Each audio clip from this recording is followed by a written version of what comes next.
Hello everybody, how you folks doing? My name is Armando. Before I begin this video, I just want to give you a disclaimer, just to let you know that this video is a presentation of facts pertinent to the statehood of Hawaii, and they do not in any way, shape, or form represent my opinion or anyone else's opinion. Okay, all comments and questions regarding the video are welcome, and you can put them down in the comment section below. Now let's get started. How Hawaii became the 50th state of the Union.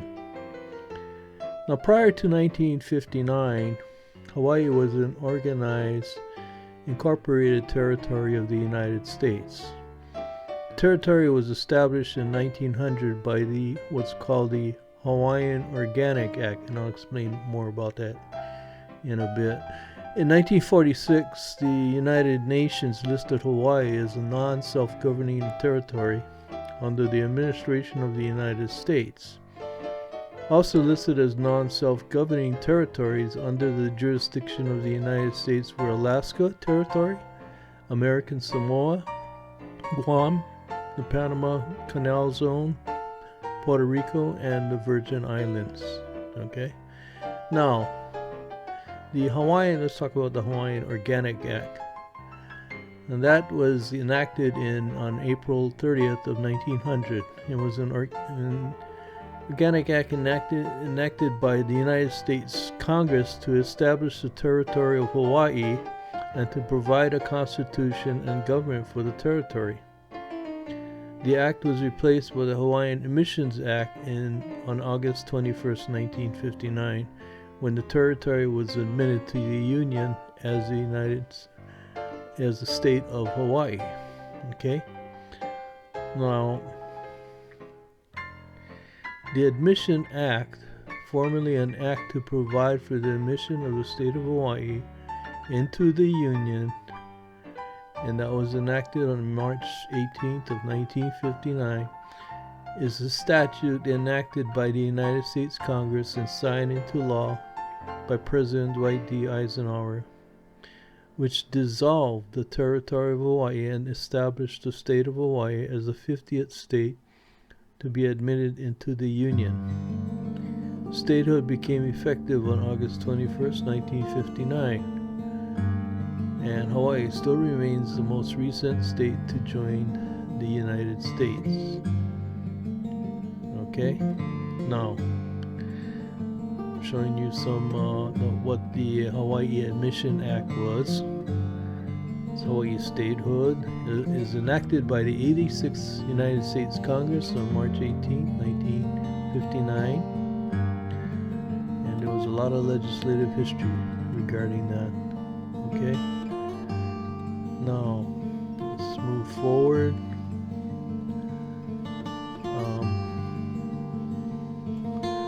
Let's see. Hawaii, statehood, and international law. Let's talk a little bit about that. Okay. Now, the statehood vote. Let's talk about the vote for statehood.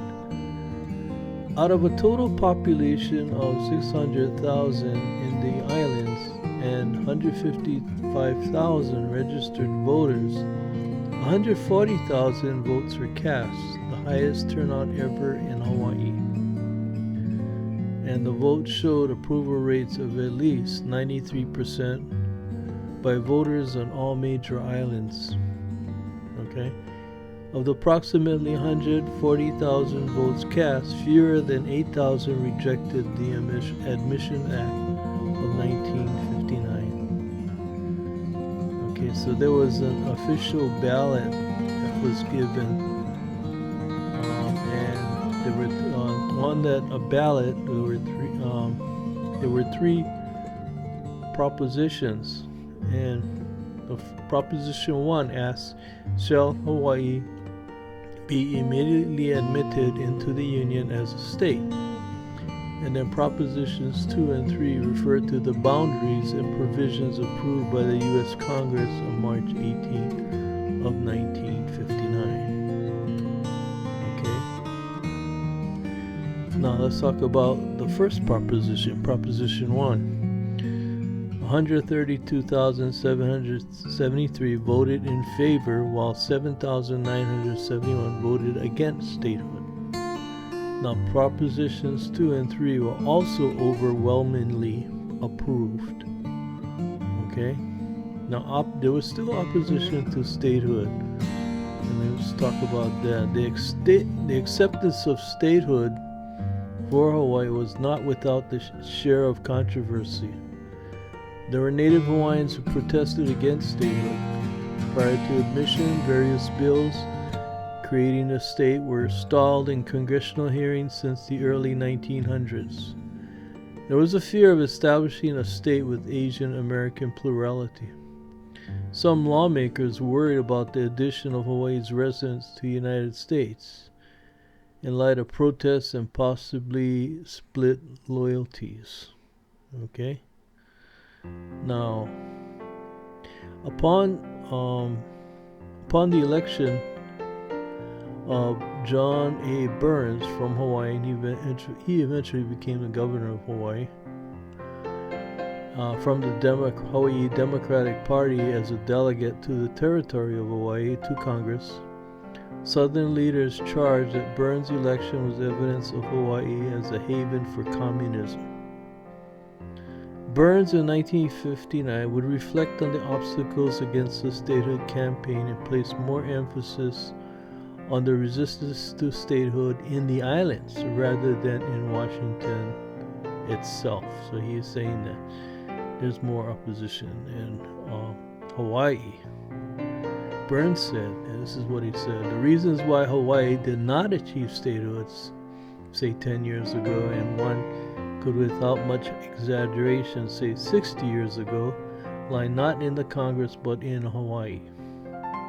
The most effective opposition to statehood has always originated in Hawaii itself. For the most part, it has remained undercover and has marched under other banners. Such opposition could not afford to disclose itself, since it was so decidedly against the interests and desires of Hawaii's people generally. Okay? So there was a lot of opposition in Hawaii. There still is today. Burns was involved in vigorous lobbying of his colleagues, persuading them that the race-based objections were unfair, and charges that communist sympathizers controlled Hawaii were false. Upon leaving her seat as delegate from Hawaii, Elizabeth P. Farrington said, "Of course." Lyndon Johnson was no friend of statehood. He was a Democratic majority leader at that time. Farrington added, there were 22 times when he voted against us. He did everything he could because he was representing the Southern racial opposition. Minutes from Johnson's tenure as head of the Senate Democratic Policy Committee indicate his repeated concessions on the issue to the segregationist Senator Richard Russell. Okay. Now, so let's talk about Alice Kamokila Campbell. Now, on the 53rd anniversary of the overthrow of the Hawaiian Kingdom on January 17, 1946, Territorial Senator Alice Kamokila Campbell, one of the few voices that opposed statehood for Hawaii, offered her testimony to the Joint Congressional Committee sent to investigate and report on statehood. Kamokila Campbell testified at Iolani Pass in front of a small crowd of 600 to frequent applause. So she was against statehood. Now, here's what she said. I do not feel we should forfeit the traditional rights and privileges of the natives of our islands for a mere thimbleful of votes in Congress. That we, the lovers of Hawaii from long association with it, should sacrifice our birthright for the greed of alien desires to remain on our shores.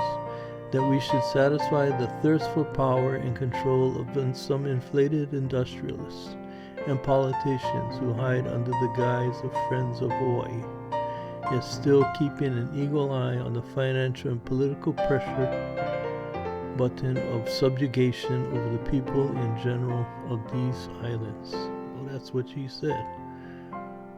Now, in 1947, Kamakila Campbell opened the Anti-Statehood Clearinghouse, where she sent anti-statehood information reports and arguments to Congress. On March 29, 1949, Kamakila Campbell successfully sued the Hawaii Statehood Commission to stop them from spending public money to lobby for statehood, invalidating a single section of the act which created the Hawaii Statehood Commission. Okay, now let's talk about the formation of the state. Okay, now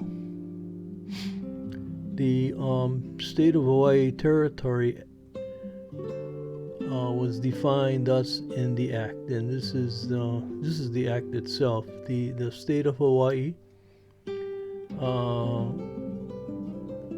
shall consist of all the islands together with their pertinent reefs and territorial waters, including in the territory of Hawaii, on the date of enactment of this act, except the atoll known as Palmyra Island, together with its pertinent reefs and territorial waters, but said state shall not be deemed to include the Midway Islands, Johnson Island, Sand Island offshore from Johnson Island, or Kingman Reef, together with their pertinent reefs and territorial waters. Okay, so now Hawaii Admission Day is celebrated every year on August 21st, which is a state holiday. Okay, so that's when we celebrate Admissions Day as a state holiday. Well, there you have it, folks. Those are the facts leading to how Hawaii became the 50th state. So there was a vote, there was a ballot, and overwhelmingly the people of Hawaii voted in favor of statehood by 90-something%. And as you can see that, but still today there's opposition, and especially in the native Hawaiian community.